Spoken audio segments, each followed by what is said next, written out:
We do have one person in the House, at least, who's come up. Well, I should not, obviously not one person, over a dozen in the House, obviously including Rashida Tlaib. The idea that people can get so exercised over the phrase from the river to the sea as a call for genocide, when we're witnessing what scholars have called an active genocide, when Hamas, as brutal as they can be, does not have the capacity nor the ability to commit genocide. Whereas Israel clearly does. It is astonishing to me how a certain political class in the Democratic Party has sort of glommed on to that, and Tlaib is under assault for that. But here is Pramila Jayapal, leader of the Congressional Progressive Caucus, on MSNBC, with a pretty strong condemnation of what's going on with Israel and Gaza. The United States is the largest backer, Jen, of military aid to Israel. The idea that we cannot do anything about what Israel is doing, I do not think is, it's just not credible. The reality is that if Israel continues to go in that direction, I think taxpayers who are paying for that deserve to be able to know that the United States is holding Israel accountable to what President Biden has rightly said in calling for Israel to follow international humanitarian law. They are not doing that right now, Jen. Do we have more of that? I'm curious to see what Jen Psaki, former spokesperson. She's been actually okay. She was calling out the kind of disproportionate response fairly early on into this. We've seen a shift in the rhetoric from many MSNBC hosts. I want to give credit to Joy Reid, who's been doing good work on this as well. But still not quick enough again, but it's something to note just in terms of using a weather vane to assess where the center of the Democratic Party is at. I mean, this Jamaal Bowman clip, I think, is also indicative of it, too, if we get to that at some point. All right, let's play this Jamaal Bowman clip. This is Jamaal Bowman on Mehdi Hasan's show.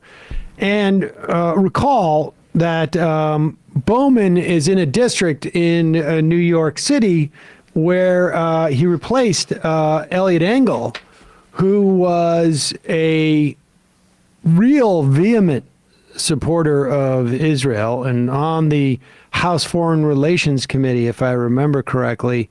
That district is not as sort of like vehemently pro-Israel as it might have been 10 years ago.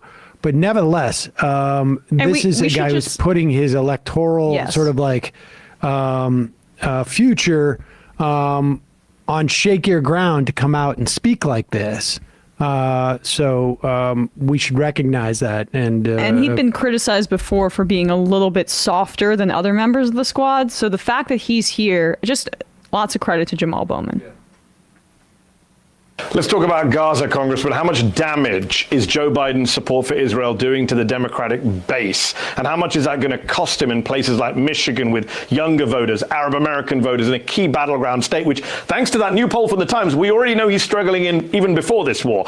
Could this war cost him re-election? Yes, it could. And let me just be very clear. It's one thing to support Israel, which the U.S. has always done and will continue to do. It's another thing to never hold Israel accountable for their behavior, whether it's related to the occupation, the open-air prison that is Gaza, or the war crimes that are taking place right now during this siege. I mean, Israel was very clear from the beginning. We're going to cut off water, food, electricity. They've used white phosphorus. In terms of collective punishment, that's what's happening right now. Moving half the country from half the strip from one part of the strip to the other, or trying to within 24 hours. These are things that President Biden hasn't been strong enough in holding Israel to account. And the Muslim community, the Arab community, and Palestinians hear that loud and clear and receive that as erasure, and even further receive it as dehumanization. And this is where this president has to do better, but this is where the United States has to do better as well, because it's not just this president or this war. This is historical, just continuing to support Israel without the proper critiques and accountability led us to what happened on October 7th, but also what's happening now. I think that, that's, it's well spoken by Bowman. I mean, well taken. And he said war crimes. He said white phosphorus, about which has been confirmed by Human Rights Watch. He said open air prison. I personally, I think it's really, my sense is it's really been in the last 25 years or so that the U.S. has been really bad about holding Israel to account. Prior to that, there was at least some restraint practice. Now, Reagan, for instance, wanted to be more disciplined towards Israel, but Congress was more hawkish. Yes, and so there and Israel was not as sort of like openly and sort of bloodlustily right wing, really until it started in the 80s, when you start to see like Ariel Sharon and others to get there. I mean, there are certainly elements, but really since George W. Bush went from, the guy who grabs the keys from the drunk guy to like, hey man, use my car and get more people in it. I've got a Humvee. Everybody can pile in type of situation. Let's play this clip. I got one thing I just want to play on. This is historian Avi Shleim, who is one of those Israeli new historians, along with Pappy. And this conversation over this from the river to the sea, like when Likud uses from the river to the sea in their documents, they mean we're going to be sovereign over and continue basically a exclusionary project. And I have no doubt that certain like Hamas militants, when they say from the river to the sea, they mean things that I am absolutely not here for.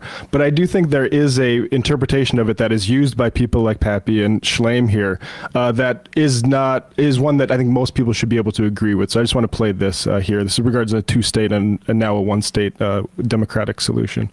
I used to support a two-state solution, but Israel has killed the two-state solution with the settlements. It's a struggle now between right-wing ethno-nationalism and liberal ethno-nationalism, and I don't approve of either. An essential element of democracy is equal rights. Today I support one democratic state from the Jordan River to the Mediterranean Sea, with equal rights for all its citizens, regardless of religion and ethnicity. The experience that my family and I had of living together, coexisting with Arabs, give me reason for hope that what happened once in the Middle East can happen again. I used to...